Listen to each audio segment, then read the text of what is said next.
un goulag pour Shanks pour avoir niqué certainement mon top 2 arc. Le goulag a été fait spécialement pour Shanks. J'espère que vous êtes prêts parce qu'il y a des choses à dire ce soir. Du coup, je me suis retapé Marineford. Bon, retaper, c'est un bien grand mot. Comme si c'était chiant de se retaper Marineford, tu vois. Quand je vais vous montrer la tier list, s'il y a des personnages qui sont pas dedans, c'est normal parce que j'ai jugé qu'en termes d'analyse, il y avait rien. Moi, je vais parler avec le cœur.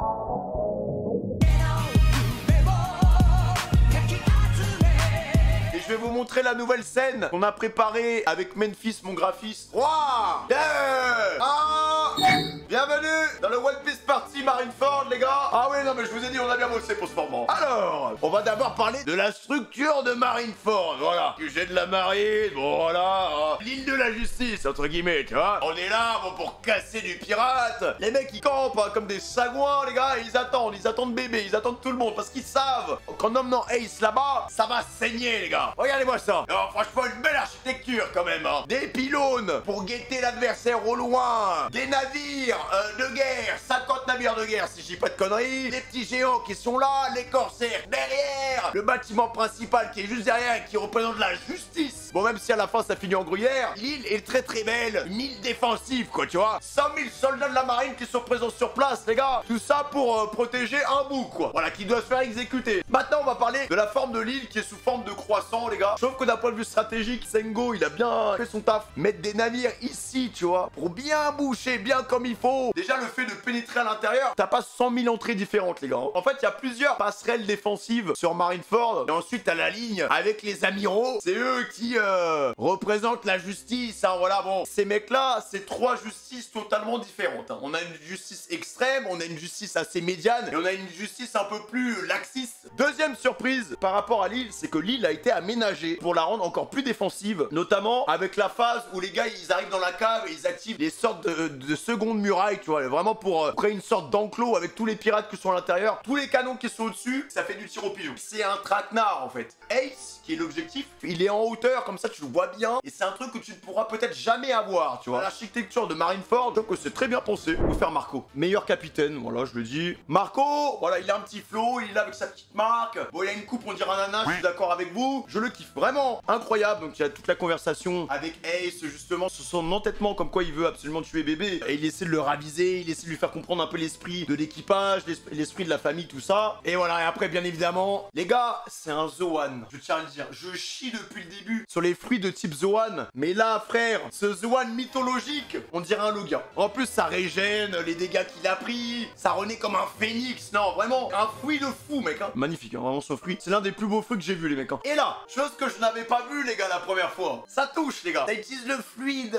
une retournée acrobatique qu'il envoie Kizaru là-bas. Mais Kizaru, ça lui a rien fait, les gars. Parce qu'après, il revient normal. Il est en mode, oh. Quand il y a la mort de Barbe Blanche, il sent que d'un coup, il a beaucoup de responsabilités sur ses épaules. Un bon gros A. Mais par contre, Kizaru versus notre monsieur Kizaru le foudroie matin, midi, soir. Voilà. On va faire Kizaru. L'une des trois formes de la justice. Pour moi, c'est la justice intermédiaire, ce personnage. Voilà. On fait notre boulot, mais on y va tranquille. Bon, voilà. On le fait parce que, voilà, on est dans le camp de la marine. Et parce qu'il faut le faire. Mais on va pas trop se presser, quoi. On va pas se faire chier, on va suivre les ordres. C'est trop stylé qu'on ait les trois amiraux parce que les trois ont une vision des choses totalement différente. Alors, une démonstration de puissance, un très très bon niveau. J'essaie d'attaquer un peu tout le monde et tout à droite à gauche. Bon, ça fait pas mal de dégâts quand même, hein. Un amiral, tu le sens, quoi. Alors, ensuite, il y a la partie avec Oz où il extermine avec son doigt de lumière. On a aussi ce truc-là. Il a mis une petite reprise de volée, quoi, tu vois. Ça fait un peu de dégâts, quoi. Même quand l'eau se barre avec Luffy, le mec, il va essayer de l'éteindre, frère, avec Aokiji, là, les deux, là. Mais en vrai, Kizaru, les gars, ils s'en sortent plutôt bien, hein. Bon, à la fin. Moi, je vais me mettre en A, moi. Parce que j'aime bien les amiraux. Aokiji, les mecs. La justice, mais la justice un peu plus personnelle, tu vois. Genre, il fait son boulot parce qu'il doit faire son boulot, tu vois. Mais si il juge que la prise de décision est totalement unfair et que ça va peut-être mettre en avant la vie de certains innocents, ce genre de choses, le gars peut revenir sur sa décision et même aller peut-être à l'encontre de sa fonction, tu vois. Donc, je suis très content d'ailleurs qu'il prenne la place de Sengoku parce que personnage vraiment intéressant. Hâte de voir comment il va diriger la marine. Mais je pense qu'il peut vraiment lui donner une bonne ligne de conduite, démonstration de puissance, tranquille. Le tsunami qui arrive, créé par le tremblement de Barbe Blanche, bah voilà, il satellise un peu tout ça avec son fruit de la glace. Un fruit exceptionnel, les gars, vraiment, hein. Très efficace. Et on a notre ami Barbe Blanche qui va l'embrocher. Et c'est à ce moment-là qui surprend justement avec sa glace qui se déploie au fur et à mesure. Donc Aokiji, meilleur potentiel, vraiment. Il a fait son taf à Marineford. On va le mettre en A. Parce que je suis un pro marine, les mecs. On va se faire Miyuko. Œil de faucon. Depuis le temps qu'on l'attend, ce petit con, frère. C'était le moment de montrer montrer que t'en avais dans le fion à Marineford. Et c'est exactement ce qu'il a fait. Il respecte les épéistes. Première démonstration. Mihawk il envoie sa petite praline sur notre ami Barbe Blanche. Mais qu'est-ce qui se passe? Son coup est contré. Mais même pas par Barbe Blanche, par le petit capitaine de Wish qui se transforme en diamant. Et là tu dis mais non, ne t'en fais pas, tu ne seras pas déçu. Mon petit pro Mihawk, tu ne seras pas déçu. C'est le meilleur épéiste de tous les temps. Bah alors le seul truc qui m'a saoulé, c'est qu'il est juste là pour casser les couilles à Luffy. Pour voir s'il en a dans le bide. Donc il va tester Luffy. Il y a un moment, il y a un échange intéressant avec Jinbei. Mais bien évidemment, pour moi, il n'y a pas de débat. Encore une fois, notre petit Mihawk, c'est pas parce qu'il dit que je vais tuer telle personne qu'il a vraiment envie de le faire. Mihawk recherche juste un adversaire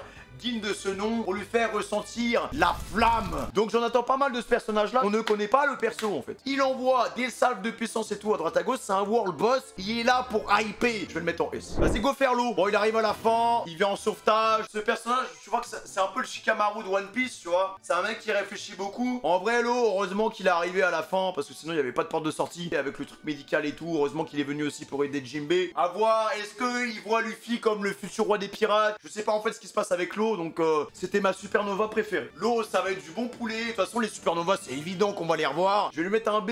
Mais lui c'est pas son prime hein, je vous le dis hein, les mecs hein, vraiment. En vrai on va faire Croco les mecs. Moi je trouve que c'est l'un des meilleurs antagonistes en tout cas depuis le début. En fait c'est trop bien parce que dans Marineford on a gardé ce côté égoïste. Voilà avec les remords. Un personnage revanchard tu vois. En plus il y a trop de choses à dire sur lui. Genre on connaît rien sur son background les gars. Il annonce la couleur hein. Si je vais à Marineford c'est pour me taper Barbe Blanche tu vois. Donc dès qu'il y a eu des révélations sur Luffy, sur le sang de Luffy, il a commencé à retourner sa veste. En fait un coup il allait à gauche, un coup il allait à droite, on savait pas trop ce qu'il faisait. Ça attaque Barbe Blanche tranquille. À quel moment tu te dis c'est une bonne idée? Là t'as Luffy qui arrive et qui lui met une giga patate. Diamond qui arrive, qui lui met une patate derrière. Enfin bref, le gars s'est foutu dans un giga bourbier. Donc ça commence très très mal. Il va parler avec Doflop qui va lui proposer une alliance. Enfin tu vois. Mais s'il y a bien une chose à laquelle il est fidèle, c'est lui-même. Vraiment. Quel personnage de fou mec hein. Il repousse Mihawk les gars pour laisser le temps à Luffy de courir. On parle de Crocodile. Je sais pas si vous vous rendez compte hein. C'est un génie du mal ce gars. C'est l'un de ses pires ennemis mec. C'est incroyable vraiment. Oh là c'est le moment où j'ai hurlé mec. Akainu qui arrive ce raciste pour finir Luffy et Magikarp. Et c'est qui vient encore une fois pour lui sauver les miches? C'est Crocoboy les gars. Et il est là, boum, il est propulsé dans les airs. Après il y a Baggy qui les récupère. Peu importe la cause pour laquelle il va se battre, il va être excellent dans ce qu'il fait. La tournure qu'il prend dans Marineford, exceptionnel. Le fait de le voir en alliance avec Luffy et tout. Je vais le mettre en S le Crocoboy. Et je suis sûr qu'à un moment il aura son arc où il aura vraiment un impact personnel dedans. Et moi j'attends que ça. Pour moi il n'est pas encore à son prime ce mec. Doflop, avant Marineford, on le connaissait pas trop. Il faisait quelques apparitions. On voyait vite fait son tempérament. On voyait qu'il était un peu fifou, tu vois. Déjà, on va parler du design du perso. Très extraverti. On a ambiance années 70-80. Rose doudoune, entre guillemets, rose. Voilà, donc vraiment un sourire machiavélique, les gars. Le truc qui est intéressant avec ce personnage-là, c'est que tu sens que c'est un personnage qui réfléchit énormément. Mais c'est un corsaire qui peut te la mettre à l'envers. Tout ça uniquement pour son intérêt. On a une démonstration de puissance avec Oz, où il lui déchire la jambe, frère, mais tranquille. Il a une sorte d'aisance à l'oral qui fait qu'il peut manipuler un peu tout le monde et n'importe qui, tu vois. Genre, le mec peut rentrer dans ta tête facilement. Il a un fruit bien cheaté, les gars. Déjà, le fait qu'il puisse contrôler les gestes des gars, peut-être qu'il contracte le vent et ça fait que, bah, il arrive à, je sais pas, à trancher des adversaires, des trucs comme ça. Aucune fois, les gars, je l'ai senti en danger. Et là, voilà. Là, on revoit son fruit du démon avec la manipulation, tout ça. Le fait que, bah, le mec s'arrête, en fait, tu vois. Pour moi, la plus grande force d'un manipulateur, c'est quoi? C'est pas forcément son pouvoir, c'est surtout les mots, les mecs. Franchement, ce discours, il m'a encore plus marqué la deuxième fois parce que sa vision de la justice et des valeurs. Le fait qu'il y ait des enfants qui ont que connu la guerre et le fait qu'il y ait des enfants qui n'ont jamais connu la guerre, comment veux-tu que les deux enfants aient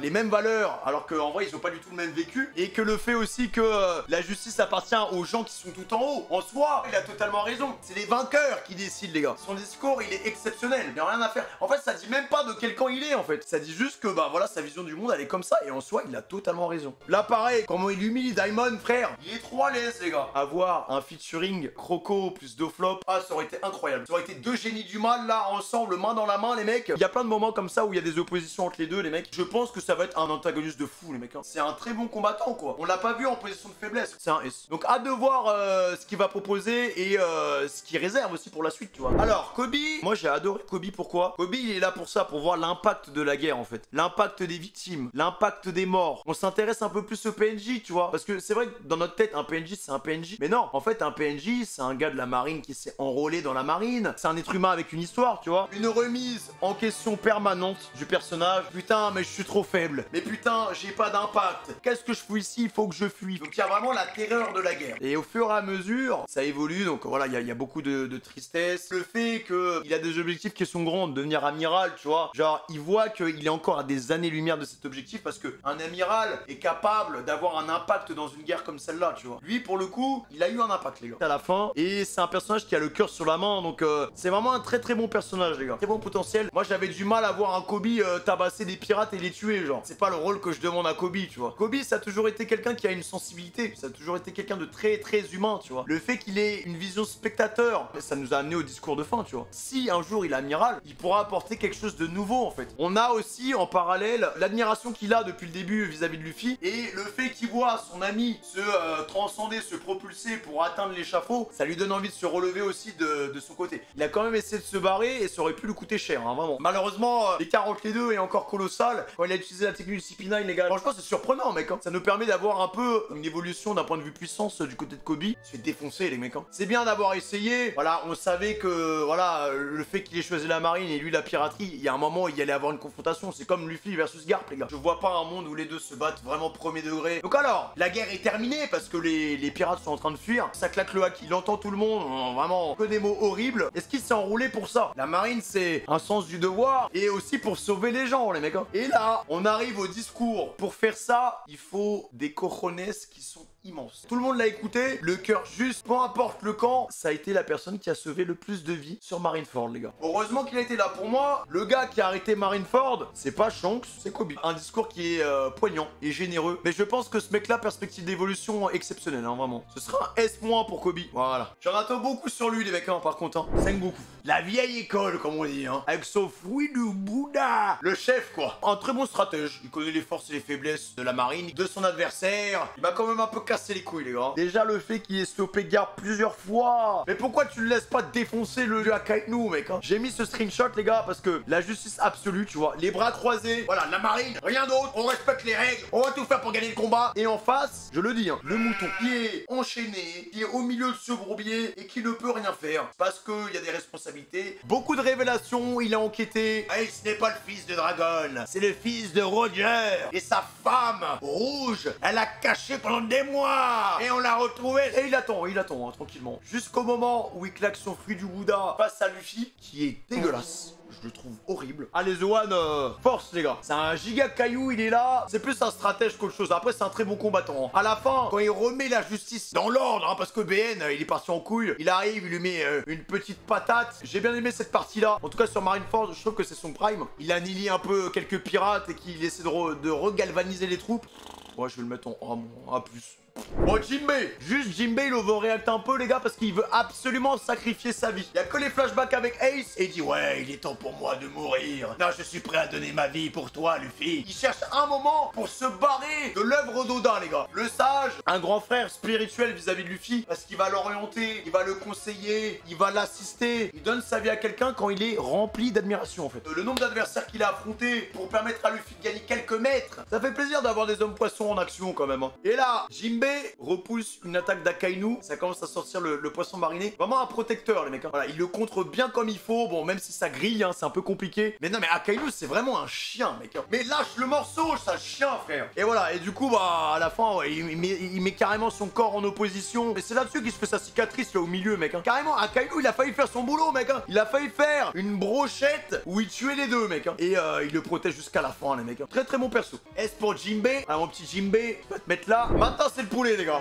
Là, on a des choses à dire. Là, c'est parti de l'analyse, les gars. Baggy, moi, je trouve que son écriture, elle est exceptionnelle. C'est un personnage de fou furieux parce que t'as l'impression que c'est un mec qui est bloqué dans One Piece, en fait. Le gars, il a pas la même timeline que tous les autres personnages. Depuis Impel Down, Baggy, il est à son prime, frère. T'as Luffy, il va avoir ses soucis, lui, il va avoir d'autres problèmes, mais dans le même cadre que Luffy, tu vois. En plein Marineford, le bout, il a quand même réussi à déployer des équipes l'éclairage, des caméras, des trucs où il parle au monde entier. Alors que malgré lui, le mec, il a un impact de fou furieux sur la guerre, mec. Déjà avec l'escargophone qu'il arrive à matrixer, le fait que justement la marine essaie de cacher pas mal d'informations, lui il montre tout ça au grand jour, tu vois. Ce mec, c'est un génie incompris, les gars. Dans sa malchance, il attire la chance. Par contre, voilà, genre il en fait trop, c'est vraiment un acteur, quoi. Tu vas avoir 10 timelines différentes, lui il va être là. Dès qu'il va dire, ouais, je veux pas faire ça, tu sais que ça va lui arriver. C'est un vrai clown, en parlant de la chance. Il dit, ouais, la porte, ouvre-toi. La porte de la justice, comme par hasard, en termes de timing, c'est s'ouvre. C'est clairement pas grâce à lui, mais en fait, vu que t'as toute sa fratrie qui est derrière, là, tous les prisonniers d'Impel Down qui jurent que par lui, t'es en mode, le gars a un timing de zinzin, quoi. Et peu importe le contexte, même s'il fait des erreurs de fou furieux, il y aura toujours des gens pour l'excuser. Les prisonniers vont dire, ah non, mais vous faites ça en fait pour collaborer en fait avec Barbe Blanc. Mais non, mais Captain Baggy, vous êtes vraiment le meilleur. C'est vraiment le GOAT, mec. Hein. En plus, c'est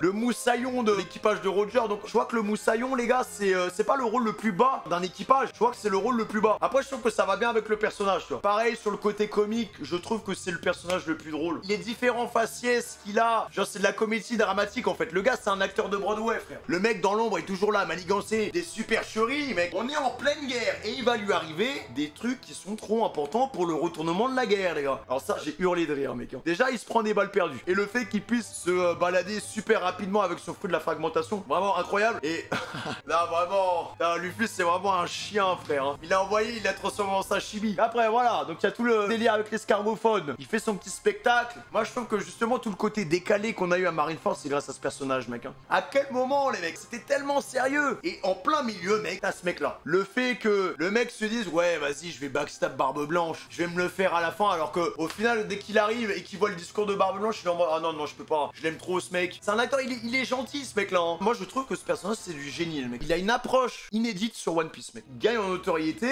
et sans se battre, hein, les gars. Et à la fin, voilà, il se fait trancher et tout. Il commence à se barrer parce que Barbe Blanche est mort. Il a envie de fuir parce que, bah, il en a juste marre. Comme par hasard, après Crocodile est propulsé de Jinbei et Luffy, ça retombe sur les mains de qui, les gars? De Baggy, les mecs. C'est lui qui les sauve, hein, en plus. Hein. Qui fait le livreur Colissimo. C'est ce que je vous disais avec les expressions faciales. C'est le moment où Akainu l'attaque. Ce mec, je pense qu'il va aller très très loin dans One Piece. C'est pour ça que je trouverais pas étonnant que ça soit lui le futur roi des pirates, les gars. Mais il a pas fait exprès, genre. Moi, je le mets en S+.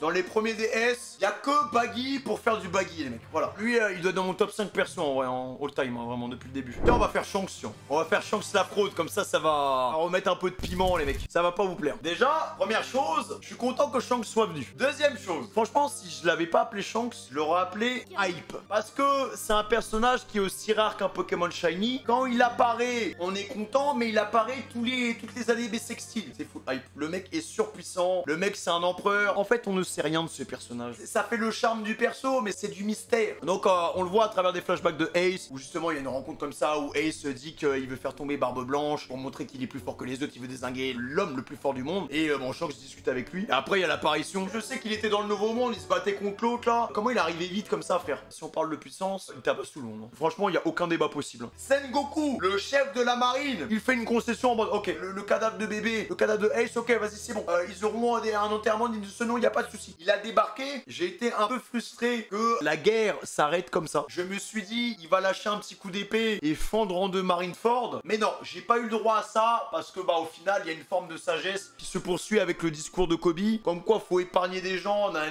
J'espère que quand il fera quelque chose, j'espère que je ne serai pas déçu, les gars. Je vous le dis. Hein. C'est juste ça qui me fait peur avec lui. C'est vraiment le voisin un peu chiant. Eh, les gars, s'il vous plaît, faites un peu moins de bruit parce que, voilà, j'arrive pas à dormir. Voilà, c'est Shanks. Ce sera Goulag pour Shanks pour avoir niqué certainement mon top 2 arc. Le Goulag a été fait spécialement pour Shanks. De toute façon, les gars, s'il est pas au Goulag, de toute façon, ce sera B, hein, en grand max. Hein. On va commencer par Akainu, tiens. Le meilleur marine, déjà. Akainu, clairement, le meilleur antagoniste de Marineford. Celui qui a été le plus efficace. Il en a fait des crasses. Hein. En plus d'être un personnage ultra puissant, c'est un génie de la manipulation. Comment il a empoisonné le cerveau de Squardo. Comment il a fait revenir Ace. Akainu, je le dis, ok, une justice extrême. Franchement, c'est un personnage horrible, les gars. C'est vraiment un chien. Mais de toute façon, Akainu, je crois que ça veut dire chien, tu vois. Si tu sors de tes rangs, peu importe le camp auquel tu appartiens, je peux te niquer. Déjà, le fruit du magma. On voit un peu l'étendue de sa puissance quand il défonce le bloc de glace qui a été envoyé par Daimon. Deuxième chose, comment il utilise le terrain à son avantage. Envoyer des météorites quand les mecs sont bloqués dans un gouffre. Génie de la stratégie, génie de la manipulation, un combattant hors pair, mais un vrai soldat, tu vois. Et là, là, première confrontation entre Akainu et Barbe Blanche, les gars. Voilà, ça s'envoie ses petits pouvoirs, on voit la puissance un peu et tout à droite à gauche.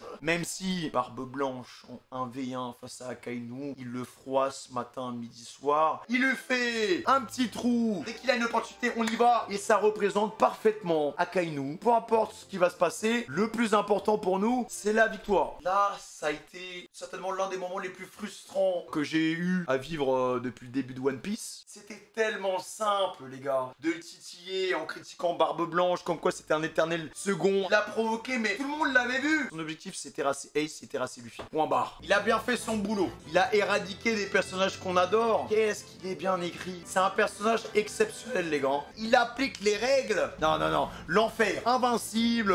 Après ça, réaction de Barbe Blanche, normalement. Ok, Ace meurt. Barbe Blanche arrive. Terrasse Akainu. Je me dis, mais putain, mais c'est bon. On a eu vengeance, tu vois. On est content. Et là, Oda fait le choix de le laisser vivre, frère. Là, ça a été tellement compliqué, les gars. Là, t'es en mode, mais pourquoi? Là, le truc avec Akainu, c'est que je pense que tout le monde attend qu'il lui arrive une giga dinguerie, en fait. Et là, on voit son regard de frustration, les gars, quand Shanks se ramène. Parce qu'il ne pouvait rien faire. S'arrêter en si bon chemin avec sa proie qui est juste derrière, ça a dû le gratter. Pour moi, c'est une légende. C'est l'antagoniste de Marineford, frère. Alors moi, Garp, les mecs, moi, je l'ai trouvé exceptionnel. En fait, j'ai trop réussi à comprendre ce qu'il ressentait. Son inefficacité par rapport à la position qu'il a à la marine. Genre, franchement, se mettre à sa place, ça lui est horrible. Hein. C'est un putain de mouton, les mecs. De par sa position dans la marine, il y a des choses qu'il peut et qu'il ne peut pas faire. Et là, pour le coup, ce jour est arrivé parce que, bon, défoncer des pirates, il n'y a pas de souci. Mais défoncer sa famille, c'est pas du tout la même chose. Voilà. Quand tu vois qu'il y a son petit-fils qui est juste à côté, qui va se faire exécuter, c'est un peu complicado. Il y a Sengoku qui est là pour le surveiller. S'il avait pu le faire, il l'aurait fait depuis le début. Mais il y a des tenants et des aboutissants qui font que Garp ne peut pas le faire. On a beaucoup de révélations sur lui. On a justement la relation qu'il a et la discussion qu'il a avec Roger. D'ailleurs, la mise en scène de cette scène est vraiment exceptionnelle parce que toute une liaison avec le fruit de Ace, avec la bougie qui est derrière, il y a un moment où la bougie se coupe. Et au moment où le sourire de Roger se déploie, la bougie se rallume. Ils étaient rivaux, ils s'affrontaient de temps en temps. Et Roger lui demande de veiller sur son fils, tu vois. Donc en gros, de devenir, entre guillemets, le grand-père, le père spirituel, si tu veux, de Ace. De par respect vis-à-vis de son adversaire, il le fait, tu vois. Donc déjà, par rapport à ça, alors que c'est un gars de la marine, je trouve ça hyper intéressant, tu vois. Tu sens que être au milieu de ce bourbier, ça lui a fait mal, les gars. Pendant tout Marineford, il a souffert, ce mec. Hein. Mais il pouvait rien faire. Ça, pareil, tu vois, c'est un truc qu'il a manqué pendant la guerre, les gars. C'était du respect. Respect que met en avant Shanks à la fin de la guerre, tu vois. Là, il y avait vraiment un respect mutuel. Et du coup, bah, il s'est occupé de Rouge. Il a vu la naissance du gamin. Pareil, là-dessus, le fait que la lumière vienne de ce côté-là. Peut-être la lumière pour Garp, je sais pas, pour plus tard. Peut-être un renouveau pour lui, je sais pas. Donc, je pense qu'il y a encore pas mal de choses à dire sur Garp, les gars. S'il a pas pu agir à Marineford, c'est pas pour rien, les gars. Là, discours intéressant, justement, où tu vois d'un côté sa position vis-à-vis de la marine, donc avec la justice et ses responsabilités, et de l'autre côté, la famille, tu vois. En fait, il a attendu vraiment que ça parte dans les extrêmes pour faire quelque chose, mais il ne pouvait rien faire. Ce mec, c'est de la frustration. Je pense qu'il y a des raisons un peu plus obscures qui font qu'il a pas pu agir, les gars. Alors là, on voit la confrontation contre Marco. Une patate peut se emballer, on passe à autre chose. C'est l'ancienne école. Moi, je vous le dis, Garp, hein, il fera sous le monde, frère. À partir de ce moment-là, c'est full acting pour donner l'impression à Sengoku qu'il est dans son camp, parce que Luffy va arriver, nani un. Le nombre de scènes d'acting où il se fait passer pour un bon gars de la marine, alors qu'en vrai, il fait des passes D aux pirates. Le visage de la marine ne peut pas sauver le fils de Roger. Tu vois ce que je veux dire? Le Boog, il a jamais eu ce qu'il voulait. Il voulait qu'Ace soit dans la marine, un très bon marine. Ace est devenu un pirate. Il voulait que Luffy devienne un très bon marine. Luffy est devenu un pirate. Je suppose qu'avec Dragon, qui était son fils, il voulait exactement la même chose. Au final, c'est le Boog le plus recherché de la planète. Le mec a vécu que des échecs par rapport à ça. C'est pas facile pour lui aussi. Comment tu fais pour aider les gens sans passer pour un traître? J'ai adoré justement cette écriture avec le Garp brisé qui arrivait pas à prendre position. Ça reste quand même ses deux petits-fils, les gars, tu vois. Moi, je veux des cœurs pour Garp, les mecs. Hein. Première passe D de Garp sur Luffy. Les yeux ébahis de Garp. Passe à Ace qui meurt, je crois. La vie, les mecs, je vous le dis, ce mec-là, si Sengoku n'était pas venu, Akainu, il aurait tenu une seconde, mec. Je le mets en S+, les gars. Barbe Noire. Alors, j'ai voulu commencer par cette slide. Le moment où ils sont en train de manger ensemble dans l'équipage de Barbe Blanche. Faut savoir que le gars était là depuis un bon petit moment. Il bouffe la tarte avec le grand frère de Luffy. Et j'ai voulu faire l'opposition avec cette scène de la tarte parce que pareil, Barbe Noire, on le découvre comme ça, les gars. Pour moi, c'est l'ennemi final de One Piece. C'est littéralement à cause de lui qu'il est arrivé toute cette cette dinguerie à Ace, tu vois. Vraiment, ce gars, grand sourire, alors qu'au fond, c'est une crapule. C'est un mec dangereux, les gars. Il cache tellement bien ses émotions, les mecs. Hein. C'est vraiment un putain de méchant, mec. Le gars, il est là depuis le début, grand sourire, mais un sourire de faux cul, les mecs. Hein. Il attendait que son heure. Et là, Satch se ramène avec le fruit des ténèbres. C'est la première fois où on voit le vrai visage de Barbe Noire, les gars. La malveillance à l'état pur. Et le changement, il est drastique. Hein. Le mec, dans sa tête, ça devait cochiter, hein, vraiment. Hein. Je pense que, en fait, on dirait que c'est un personnage qui agit par l'instinct, mais je pense que ce mec, il est hyper prévoyant. Ce qu'il a fait, c'était pas par hasard. Si il a rejoint le truc de Barbe Blanche, c'est parce que de toute façon, il voulait ce fruit-là, tu vois. Parce que ce fruit l'intéressait. Et je pense que ce gars a étudié tous les fruits du démon. Voilà, on voit son vrai visage, les mecs. Ça représente tellement bien Barbe Noire, je trouve. Le fait d'attaquer dans le dos, d'attendre le moment où t'es le plus faible pour t'abattre comme un chien, frère, c'est trop Barbe Noire, mec, hein, vraiment. Donc il le plante, il rigole, il prend le fruit. Et là, encore une fois, on arrive, les gars, on est fin Marineford, hein, vraiment. Hein. Et là, qui débarque à un moment inespéré, mec, comme une merde, je le dis, hein. C'est lui.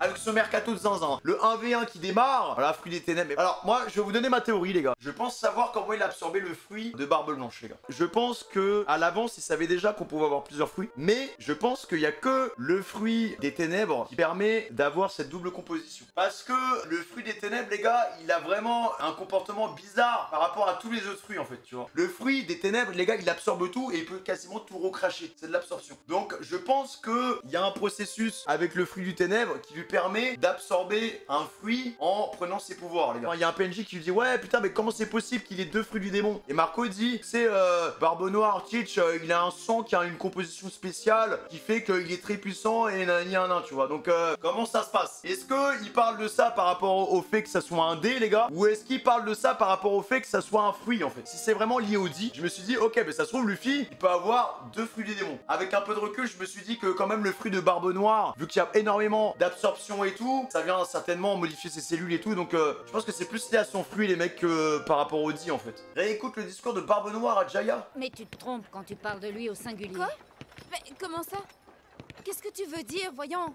Ouais, Luffy a raison, ce type n'était pas seul. Bah les gars, il parle pas de l'équipage qu'il y a derrière. Ou est-ce que c'est une manière de dire, les gars, que le mec a deux personnalités, en fait? Que, en fait, derrière son rire, en fait, c'est quelqu'un de diabolique. Donc ça peut être ça, en fait. Regarde son drapeau. Vous pensez 3 crânes pour 3 personnalités, genre? Intéressant, les gars. Premier cas, les gars, soit c'est vraiment full premier degré et ça parle juste de l'équipage. Deuxième théorie, il y a un double sens après le discours de BN. Il parle de lui, premier degré, en disant que le mec n'est pas seul dans sa tête. Il a plusieurs personnalités et qu'il y a un truc qui va pas, quoi. C'est quoi les types de fruits qu'il a absorbé? Il a un log, un paramécia. Ah, interesting. Très intéressant. C'est vrai qu'il y a 3 cœurs. Alors, si on part sur cette théorie, on a un monde où Barbe Noire n'a pas fini d'absorber des fruits du démon et qui va absorber un fruit de type Zoan. Je tiens à dire, les gars, il a 3 cicatrices. C'est lié à Barbe Noire. Vous allez me dire, ouais, il a 3 pistolets. Ouais, non, mais faut abuser, frère. C'est bon, alors. Ah, mais attends, mais il y a un moment, il bouffe 3 tartes aussi, non? Non, mais je pense qu'il y a quelque chose à faire, non? Barbe Noire, dans le noir, fait que il peut utiliser son fruit du ténèbre à plein potentiel et absorber le fruit du démon de quelqu'un d'autre. Je pense qu'il y a beaucoup d'éléments qu'on sait pas sur Barbe Noire, les mecs, et justement, quand on aura la surprise, ça va rendre le spectacle encore plus grandiose, mais ça reste un antagoniste de fou, tu vois. Moi, j'ai une autre théorie, les mecs, ça se trouve, en fait, ce mec a 3 vies, genre. Ça se trouve, le gars, tu le tues, en fait, il renaît, genre. C'est possible, hein? Ok, j'ai une théorie. Imagine, il a 3 vies. Et là, pour absorber un fruit du démon, il a dû sacrifier une vie, les gars. Donc là, en fait, actuellement, il lui reste 2 vies. Le dilemme qu'il doit faire, c'est sacrifier une vie pour absorber un fruit du démon. Comme ça fait qu'il a 2 fruits du démon, les gars. En vrai, ça peut le faire, hein. Mais pourquoi il aurait 3 vies, en fait? Il n'y a aucun élément. Les 3 vies pour les 3 pistolets, les mecs. Et chaque pistolet a une histoire différente. Non mais c'est vrai, c'est chelou d'avoir 3 pistolets, les gars. Là pour moi, on a un antagoniste qui passe dans une autre dimension, les mecs. Si antagoniste de One Piece, le vrai Barbe Noire. Ça se trouve, il a juste bouffé son cœur, les mecs, hein. Et imagine, en fait, il a un Zoan dès le départ et c'est le fruit du cannibale, en fait. C'est un Zoan ultra mythologique qui permet, en fait, tout simplement d'absorber les fruits du démon, les mecs. Donc en fait il a déjà ces 3 fruits. Ça fait beaucoup là, non? Il a retourné Marineford à lui tout seul et qu'il était là pour éteindre tout le monde. Il est devenu de pirate extrêmement puissant à l'un des pirates les plus forts des 7 contrées, frère. Bon, même si il faut qu'il apprenne à maîtriser son fruit. Voilà, et là tu vois vraiment bien sa folie. En tout cas, en termes de teasing, ce sera un antagoniste de fou furieux. Genre là, vraiment, c'était son arc, hein. Alors pour moi, ce sera... En vrai, il arrive à la fin, mais surtout Marineford. Ouais, moi je le mets en S+, les gars. Je le mets là. Pour la suite, ça va être exceptionnel, vraiment, hein. Pour moi, le vrai antagoniste de Marineford, c'était celui-là, le Big. Et celui-là, il arrive à la fin, il vient tout désarçonner, mais il vient prendre un tremplin. Franchement, le petit Barbe Noire, exceptionnel, vraiment. On fait Barbe Blanche. Bilan de l'homme le plus fort du monde. Déjà, fidèle à sa réputation, personnage respectable, sagesse, que de qualité, la puissance de la famille, des discours poignants, le pardon, il y a tout dans Barbe Blanche. Et je le dis haut et fort, mais c'est le GOAT de Marineford. On l'a découvert sur Marineford, et bon, malheureusement on pourra plus le connaître, mais un roi. Déjà, présentation de son fruit, une entrée en scène avec le Moby Dick en plein milieu, exceptionnel. Voilà, un bateau légendaire, mec. Alors, tous les plans larges de Barbe Blanche, il n'y a pas une seule fois où il a tourné le dos à son adversaire. De toute façon, c'est la conclusion du perso avec la voix off. Hein. Présentation de son fruit, on savait pas ce qu'il en était, hein. On savait pas ce qu'il avait. Au final, pas du tout déçu. Le fruit du tremblement qui a fait trembler les soldats de la marine, qui a fait trembler le monde de la piraterie, et qui est parallèlement, bah en fait, le fruit le plus puissant du monde, parce que en plus de créer des tremblements, les mecs, ça crée des tsunamis. Donc bon, c'est logique quoi. Vu l'étendue de mer et d'océan qu'il y a dans le monde de One Piece, tu m'étonnes que le bug il puisse détruire la terre. Ça casse la vitre, hein, vraiment. Y'a rien à dire, on commence avec une belle petite mise en scène sur une démonstration de puissance. Tu vois, et c'est là que quand tu passes de Impel Down à Marineford, tu dis quand même qu'il y a des personnages qui sont sur un autre calibre quoi. Il allait tout engloutir s'il n'y avait pas Aokiji. Hein. C'est plus haut que la maison de Marineford, frère. Et il y en a deux, hein. Cette vague, elle s'abattait là-dessus, c'était fini. Il humilie tous les adversaires. Il humilie Akainu. Il plante sa lance dans la météorite d'Akainu. Et voilà, il souffle dessus comme si c'était une putain de boulette de viande. Il a pas besoin d'utiliser le peu d'énergie qui lui reste pour des raclures de bidet pareil, frère. Vraiment. Hein. Bon, même si à la fin, il s'est quand même bien battu. Mais en tout cas, au début, ça commence comme ça. Après, pareil, il y a un petit marine qui se ramène. Il le one-shot. On voit la puissance et l'impact du fruit du tremblement qui est incroyable. Vraiment, un fruit de fou. Là, il y a la rencontre entre Luffy et Barbe Blanche qui est incroyable. Voilà. Le mâle alpha dominant qui est au-dessus. Et juste en dessous, on a la relève, les gars. La vieille piraterie face à la nouvelle ère, tu vois. Je savais pas que le chapeau, il appartenait à Roger. Voilà, moi, je pensais que c'était Shanks qu'il avait de base, en fait. Il regarde avec insistance ce chapeau. Ok, il pense au roux, mais je pense qu'il pense à Roger aussi, tu vois. Le pardon, pareil. Là-dessus, à mon avis, tout le monde s'attendait à ce qu'il foute une giga droite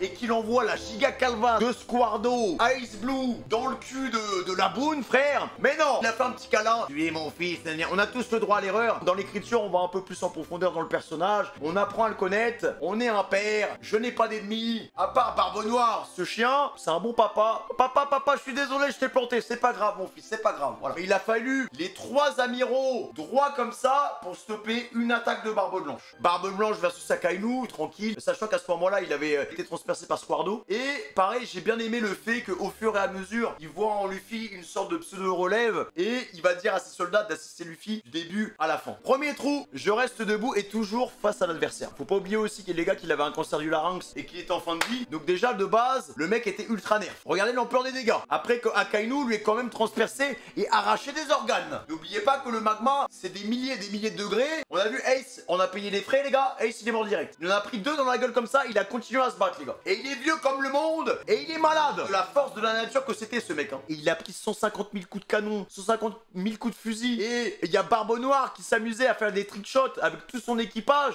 dans le trou pour percer encore plus, frère. Et en plus de ça, normalement dans le manga, il a la moitié du cerveau qui saute. Le mec te parle avec la moitié du cerveau en moins, frère. C'était même plus son corps qui l'animait, c'était juste le mental. Il avait besoin de montrer au monde que c'était le meilleur. Donc non, incroyable ce personnage. New Gate, les gars. Qu'on apprend là quand il est jeune, il est beau comme ça. Ouais, toi, qu'est-ce que tu veux plus tard? Une famille. Et voilà, et au final, il a réussi. Hein. Par contre, bon, sur le discours d'Akainu, les gars, comme quoi il dit que c'est un éternel second et un éternel perdant, il y a quand même une petite part de vérité, quoi. C'est vrai que pour moi, c'est plus le numéro 2, quoi. Par contre, la fin, c'est vraiment un hommage qu'il fait à Roger de relancer son discours. De toute façon, en vrai, ce mec-là, tu vois, ils sont connes du One Piece, ça se voit, frère. Genre vraiment, Barbe Blanche, en vrai, lui, son objectif, c'était juste de faire une petite famille avec ses potos, se balader et tout à droite à gauche, mais ça se voit, il était même pas attiré par les trésors et tout, les gars. Et voilà, il a dit qu'il devait protéger les siens, il a protégé personne. Après, Ace a fait demi-tour, mais il aurait dû anticiper. Quand tu vois Kainu qui est devant Ace, tu sais que ça va sortir le roussi. Mais évidemment, après la mort de Ace, l'un des personnages qui avait certainement le plus grand potentiel pour être un personnage de fou furieux, après l'avoir laissé mourir, il va faire l'acteur et se ramener face à Kainu, parce que bon, tout le monde a vu qu'il a laissé mourir Ace. Autant le décapiter maintenant. On voit quand même l'écart de puissance, sachant que qu'il a un trou et qu'il est quasiment mort, hein, je tiens à le dire. Hein. Il le plie, frère. Le combat était incroyable. Le truc, c'est devenu une page Bristol, vraiment. Je sais même pas comment il a survécu à ça, parce qu'après, ça, j'ai voulu le mettre, les gars, parce que dans le manga, du coup, c'est pas la même chose. Quand il spam ses katones, normalement, il lui arrache la moitié du crâne, frère. Là, il lui a arraché sa moustache. La force de la volonté, les mecs. Barbe Noire se ramène, il enchaîne un combat contre Barbe Noire. Il a battu Barbe Noire. Ça reste un surhomme. Et il l'a battu sans son feu du démon. Après, il s'est fait attaquer vraiment en mode magouille de partout. Non, franchement, cette scène, je l'ai trouvée exceptionnelle, les gars. Barbe Noire au sol, qui ne peut admirer que la montagne de muscles. Ah, et là, c'est vraiment, tu vois la crapule de Barbe Noire, mec. Hein. Le mec reste debout. Hein. C'est une dinguerie, les mecs. Hein. C'est vraiment un symbole pour moi, mec. Hein. Pendant ces derniers instants de vie, on a un flashback avec God Roger où ils sont en train de boire. Voilà, bon. Et le discours de Roger est très intéressant parce qu'il y a même un moment, les gars. Bon, à mon avis, ça doit être un élément qui va servir plus tard pour One Piece. Mais il lui dit, ouais, est-ce que tu veux que je te dise comment on va à Raftel? Genre, Oda ne fait rien par hasard. Bon, peut-être que le One Piece s'est caché pas loin de Raftel, tu vois, je sais pas. Et après, il y a tout le délire avec la volonté du Zi. Le discours de Barbe Blanche qui dit que c'est un truc qui est transmis de génération en génération depuis l'Antiquité. Mais regardez-moi ça, les mecs. Hein. Même le fait qu'il rende hommage à God Roger, les gars, dans ces derniers instants, avec le One Piece existe, moi j'ai trouvé que la boucle, elle était bouclée, tu vois. Il a fait son temps et on pouvait pas avoir une meilleure mort que celle de Barbe Blanche. Newgate, l'homme rêveur, l'homme de la famille, l'homme à tout faire. Il a pris des milliers de coups de fusil, des milliers de coups, il s'est fait trancher, mais il est resté debout jusqu'à la fin. Un empereur, le second roi des pirates, j'ai nommé Barbe Blanche, la légende. Et c'est aussi un papa, hein, je tiens à le dire. Hein. Bon, il a laissé pas mal d'orphelins par contre. Hein. Mais évidemment, on le mettra en légende. Pour moi, c'est le meilleur perso de Marineford. Voilà. La mort est iconique, exceptionnelle, de A à Z.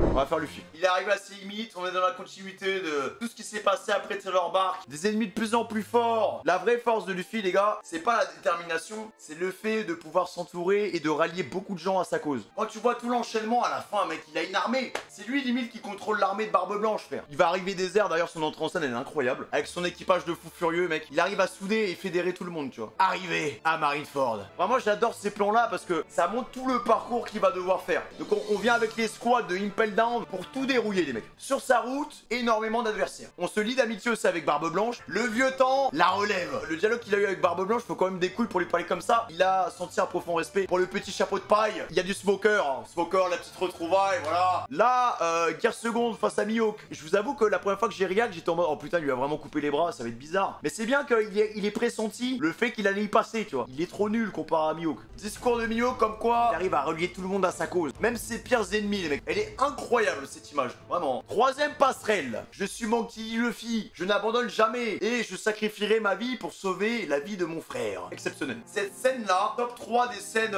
que j'ai préférées dans Marineford, les mecs. Encore une fois, assistance. Je suis bloqué. Qui peut m'aider? Jinbei fait un truc. Jinbei l'envoie. Putain, je suis au sol. Qui peut m'aider? Ivankov. Tout ce qui gravite autour de Luffy, qui va s'animer pour lui, tu vois. Les couilles, je vous le dis. Franchement, cette image, en termes de design, l'animation, elle avait drastiquement changé là-dessus. On voit que la texture, elle est beaucoup plus grasse, tu vois. Le culot qu'il a, les gars. Alors qu'il sait qu'il va se faire dézinguer, hein. D'affronter avec son stick Minecraft les 3 amiraux, mec, c'est exceptionnel, hein. Avec la contre-plongée comme ça, au-dessus, ton objectif, en fait. Que tu n'arrives pas à atteindre. Vraiment incroyable la qualité, hein. J'ai bien aimé le moment où il se bat contre Kobe, parce qu'encore une fois, on voit les deux prises de position. On savait qu'un jour, ça allait arriver, mais le combat a été de courte durée. Que de surprise ce mec. Le haki. Arrêtez. Franchement, je pense qu'il a satellisé 20 000 PNJ, mec, hein, vraiment. Et tout le monde était choqué, vraiment. Tout le monde s'est éteint, mec. Non, mais il a tellement affronté d'adversaires, c'était n'importe quoi, mec. Hein. Ça enchaîne les combats. Et on libère enfin le poulet. Là, tu te dis, retour, un duo iconique. Pour une fois qu'on veut les voir collaborer ensemble. Non, deux frères, main dans la main, pour dézinguer du Marine à Marineford. Tel un phénix qui renaît de ses cendres, vraiment. Hein. Ça dézingue tout le monde, tranquille. On est content, on se dit que tout va bien se passer. On a quelques flashbacks aussi, hein, voilà. Puis il y a ce truc là, ça n'a pas duré longtemps. Cette scène est hyper importante pour le personnage de Luffy parce que il a vraiment en face de lui, là, on peut pas mieux représenter le fait que tu puisses pas protéger tes êtres chers, ta famille, tes proches. À quelques centimètres de toi, tu vois ton frère qui meurt devant tes yeux. Là, ça a tilté dans son cerveau, les gars. Là, il s'est peut-être dit, ok, voilà, je suis peut-être pas assez fort pour protéger tous les gens que j'aime. Là, t'as une cassure mentale. En vrai, les gars, il avait besoin de ce truc là, hein. Cette scène est magnifique d'ailleurs. Là on est encore dans le déni, moi aussi j'étais était dans le déni, hein. Il tombe vraiment comme une crêpe, hein. Désemparé devant les bras inoffensifs de son frère. Aïe aïe aïe aïe. Mais en vrai,